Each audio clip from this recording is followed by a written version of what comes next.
හැමෝටම අද මාත් එක්ක පොඩි ගමනක් යමු.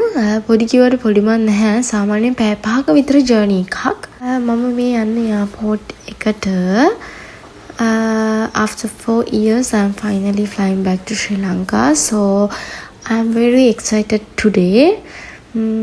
So let's go with me.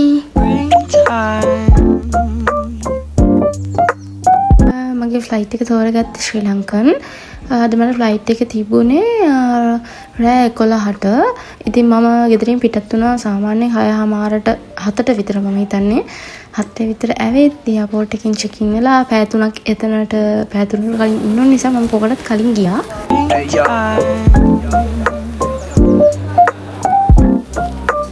Like a dream. අපි මුලින්ම එයාපෝට් එකට ඇවිත් චෙකින් ප්‍රොසෙස් එක කම්ප්ලීට් කරා. ඊට පස්සේ සිකියුරිටි චෙක් එකත් ඉවර වෙලා බෝඩින් ගේට් එකට ආවා. බෝඩින් අනවුන්ස් කරපු ගමන් ප්ලේන් එකට යන්න ඕන නිසා දැන් අපි ෆ්ලයිට් එකට යන ගේට් එකේ මෙතනින් තමයි ඇතුළු වෙන්නේ. ඉතින් ට්‍රැවල් කරන හැම මොහොතක්ම මට අලුත් මතකයක් memories මම හිතුවා YouTube එකට එකතු කරන්න. මොකද ඒවා එතකොට හැමදාම මගේ ළඟ තියෙන නිසා ඒ හැංගි මොලත් එක්ක ෂෙයා කරගන්න ලැබෙන එකත් මම ගොඩක් සතුටු වෙනවා. වීඩියෝ එක අන්තිම වෙනකම් බලන්න, ලයික් කරන්න, කමෙන්ට් එකක් දාන්න. තව මගේ channel එක subscribe කරලා නැත්නම් දැන්ම subscribe කරලා support එකක් දෙන්න අමතක කරන්නත් එපා. Like a dream.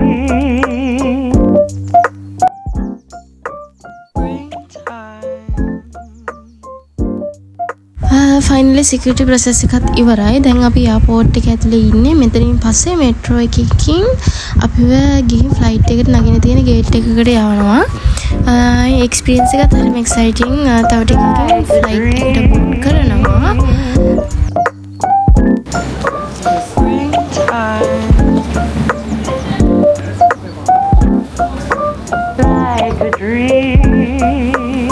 දැන් අපි ඉන්නේ මෙට්‍රෝ එකේ. මේ මෙට්‍රෝ එකේ තමයි අපි එක්කගෙන යන්නේ ෆ්ලයිට් එකට යන ගේට් එකට.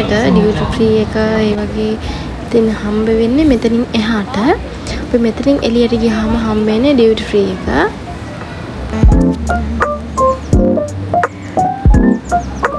Like a dream.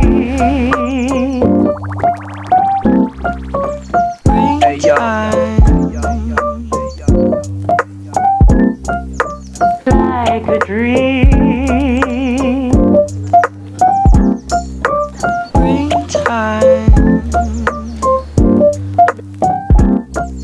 Duty free එක ඇතුළේ නම් අපි විශේෂ දේවල් බැලුවේ නැහැ. මොකද ගොඩාක් විශාලයි. අනිත් එක මගේ මේ යන ෆස්ට් ටයිම් මාත් එක්ක යාළුවගෙත් ෆස්ට් ටයිම් නිසා අපි වෙලිය ටයිම් වෙස්ට් කරේ නැහැ වෙන තැන්වල. හැබැයි මෙතන නම් පොඩ්ඩක් බැලුවා ප්‍රයිසස් කොහොමද කියලා ලංකාවට බොටල් අරන් යන්න. මම හිතනවා යන කෙනෙක් ඉන්නවා නම් ඩුබයි වල ඉඳලා හරි ඩියුටි ෆ්‍රීකින් හරි මෙහින් අරන් යන එක පොඩක් වාසි කියලා බලන්න වලට තමන්ගේම කැමැත්ත නේද. මගේ අදහස නම් මෙහෙන් ගන්න එක හොඳයි. මොකද හොඳ බොටල්ස් ගන්න පුළුවන් සාමාන්‍යයෙන් අපිට බජට් එකට.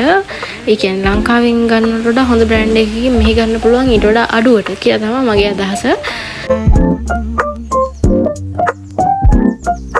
Like a dream.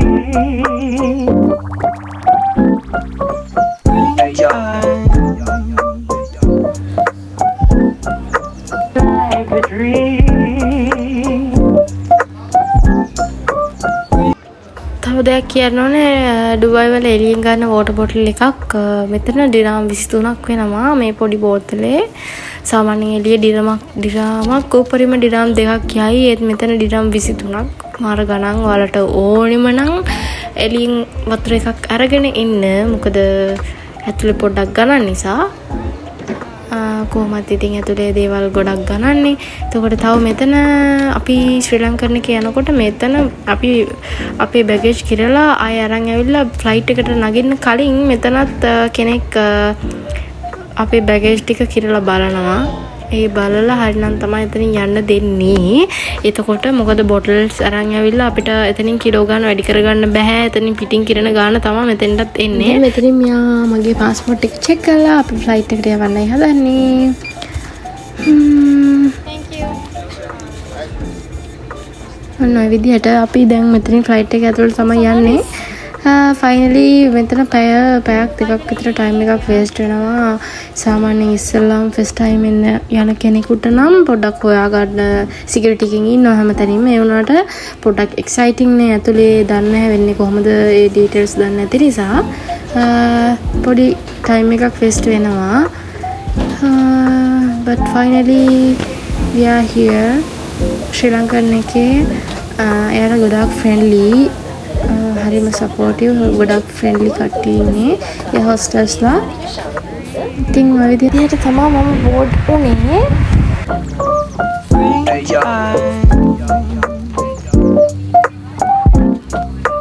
Like a dream.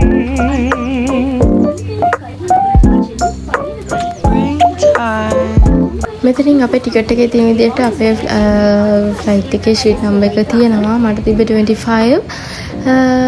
Window sheet එකක් තමයි මට තිබ්බේ. වින්ඩෝ ෂීට් එක ඔයාලට බුක් කරගන්න පුළුවන්.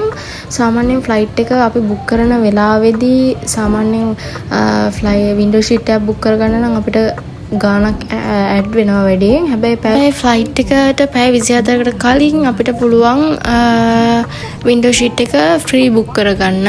ඉතුරු වෙලා තිබුණොත් ෂීට්ස්, ඒ කියන්නේ වින්ඩෝ ෂීට් තිබුණොත් අපිට පුළුවන් බුක් කරගන්න. එහෙම නැත්නම් අපි ටිකට් එක ගන්න තැනින් යාට කිව්වොත් අපිට වින්ඩෝ ෂීට් එකක් ඕනි කියලා, ඉතුරු වෙලා තිබුණොත් අපිට එතනිනුත් වින්ඩෝ ෂීට් එක දාලා දෙනවා ෆ්‍රී. අපේ ෂීට් එකේ ස්ක්‍රීන් එකේදී අපිට පෙන්නනවා අපිට එමර්ජන්සි කේස් එකක් මොකක් හරි ආවොත් එතකොට අපි මොනවද කරන්න ඕනේ, මේ ජැකට්ස් ඔන් කරගන්න ඕනේ. ඒ දේවල් විස්තරාත්මකව අපිට වීඩියෝ එකකින් පෙන්ලා දෙනවා. හැමදේම කියලා දෙනවා. තව ඊට පස්සේ ෆයිනලි ඔන්න ෆ්ලයිට් එක ෆ්ලයි කරන්න පටන් ගත්තා. මෙතනදී අපි පොඩි වෙලාවක් හරියටම 11:15 වෙනකොට ෆ්ලයිට් එක, ඒ කියන්නේ මම ටයිම් එක තිබ්බේ 11. ඒ විනාඩි මම හිතන්නේ 15ක් විතර අපි ලේට් වෙනවා. එතන පොඩ්ඩක් ටයිම් එක තියෙනවා. ඊට පස්සේ අපි ඉතින් යන්න පටන් ගත්තා.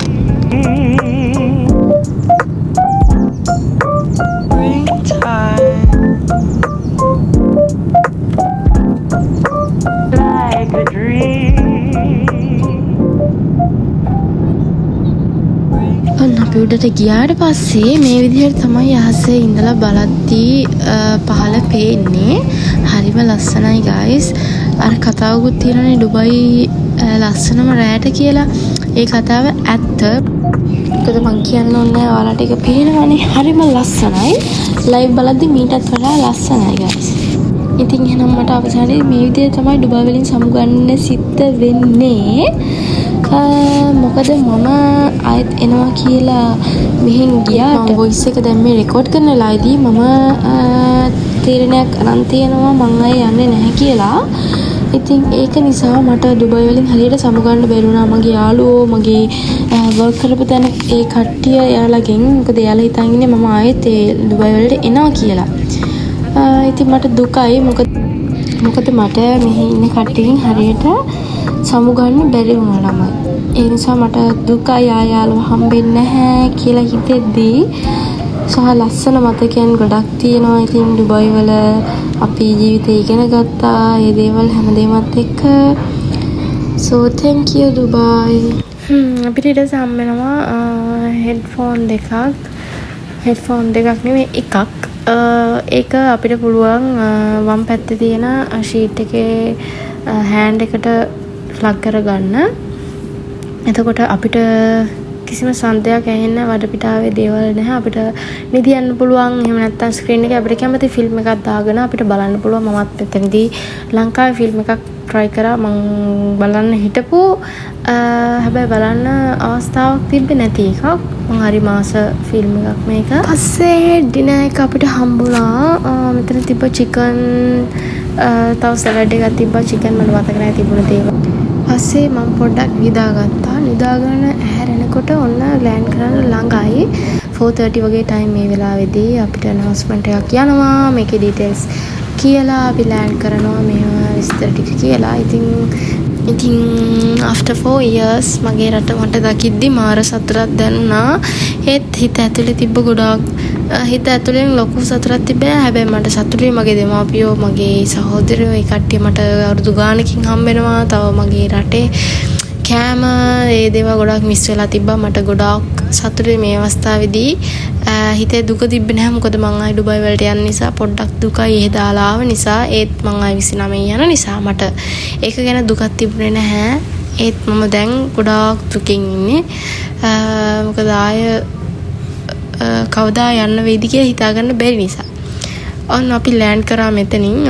ඊට පස්සේ අපි මෙතනින් බස් එකක් එනවා අපිව ගන්න. මේ අවස්ථාවේදී මම very excited. මොකද ගොඩ කාලෙකින් ලංකාවට අඩිය තියනකොට මාර හිතට 아무තු හැඟීමක් ඒක. ඇත්තටම ලංකාවේ මිනිස්සු, ලංකාවේ කල්චර් එක හැමදේම දකිද්දී ගොඩක් හිතට සතුටුයි ඇත්තටම.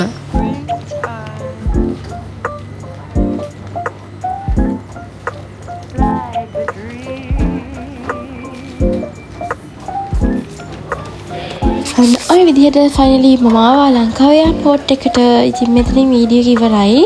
මොකද මෙතනින් හාට මට වීඩියෝ කරන්න බැරි වුණා. මොකද මෙතන මම එක්සයිට් වෙලා ඉන්නේ සහ මගේ බෑගේජ් ටික ගන්න ඕනේ. මෙතන පොඩි වැඩ වගේක් තියෙනවා. ඒ නිසා ඒක කරගන්න මට කැමරාව අරන් යන්න බෑ. ඒ නිසා මේ වගේ තවත් වීඩියෝ එකකින් හම් වෙනකන් ඔයාලා සතුටින් පරිස්සමෙන් ඉන්න. අමතක කරන්නේ නැතුව subscribe කරන්න.